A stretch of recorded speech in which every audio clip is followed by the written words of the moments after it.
Hi ළමයි. Good morning. අද යමු මගෙත් එක්ක UK වල ડોක්ටර් කෙනෙක් ගාවට පොඩි චෙකප් එකක් කරගන්න. මේ වීඩියෝ ක්ලිප් එකේදී මගේ වොයිස් එක මන්ද නෑ වීඩියෝ එකට ඇවිල්ලා නැහැ. සමහර විට මගේ කායකට කනෙක්ට් වෙච්ච නිසා මං හිතන්නේ ඇහෙන්නේ නැතුව ඇති.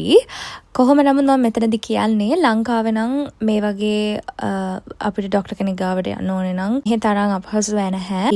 අපේ GP සර්ජරි එකට වුණත් යන්න ගිහින් ડોක්ටර් කෙනෙක් හම්බ වෙන්න ඕන වුණොත් අපි උදේ 8ට 8:00 වගේ කෝල් කරලා අපොයින්ට්මන්ට් එකක් ගන්න ඕනේ. ඒ අපොයින්ට්මන්ට් එක ගත්තත් එදාට අපිට අපොයින්ට්මන්ට් එකක් හම්බ වෙන chance එක ගොඩක් අඩුයි. අපිට සමහර විට තව සති දෙකකින් නැත්නම් තව මාසෙකින් වගේ තමයි හම්බ වෙන්නේ. අපි හොස්පිටල් එකට ගියත් ඒ විදිහම තමයි. අපිට වුණත් පැය 5කින් 6කින් වගේ ડોක්ටර් කෙනෙක් ගාවට යන්න පුළුවන්. මට මතකයි එක දවසක් මම ගොඩාක් අසනීප වෙලා වුණාරගෙන හොස්පිටල් එකට ගියත් අපිට පැය 5ක් 6ක් විතර ඉන්න වුණා ડોක්ටර් කෙනෙක්ව හම්බ වෙන්න. ඕනේ මොකක් හරි දෙයක් කරගන්න අපි හොස්පිටල් එකට ගියොත්.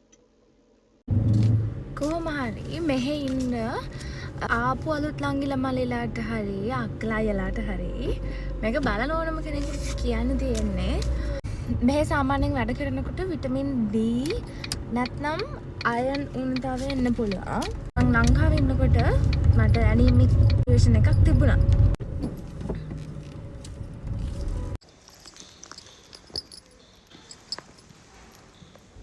මං හිතුවේ නෑ මට අද මගේ බ්ලඩ් ටෙස්ට් එකට අපොයින්ට්මන්ට් එක හම්බ වෙයි කියලා.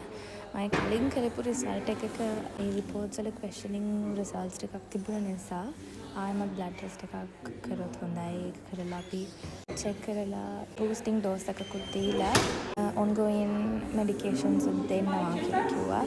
ගොඩක් වෙලාවට විටමින්ස් තමයි දෙනවා කියලා කිව්වේ.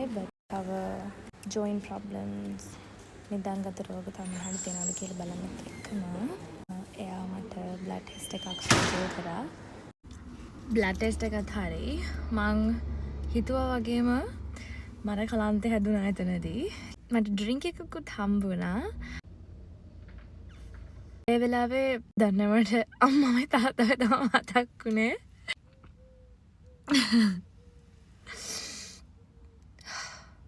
Let's go home.